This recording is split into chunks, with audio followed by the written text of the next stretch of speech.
কুচবিহার জেলা আমার কাছে খুব গুরুত্বপূর্ণ জেলা। যারা কুচবিহারের রাজবংশীদের নোটিশ পাঠায় এনআরসি বলে আসাম থেকে, তারা আবার আসে ভোট চাইতে, এদের লজ্জাও করে। 12 বছর ক্ষমতায় আছে, 12টা কাজ করে দেখায়নি। আর আমরা 105টা স্কিম করেছি গরিব লোকেদের জন্য, সাধারণ মানুষের জন্য।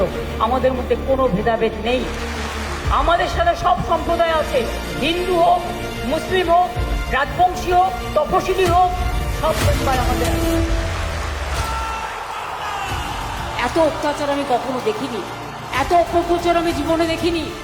আপনারা যেভাবে ইলেকশন করছেন, অল এজেন্সিকে মিসইউজ করে, you R মিসইউজিং the agencies, you R misleading the agencies, you have marked all the agencies as your BJP worker.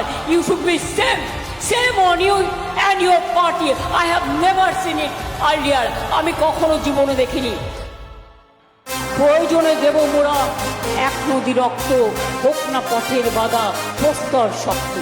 Bangla প্রাণ দেয়, জীবন দেয়, তাও বাংলা মাথা নত করে না।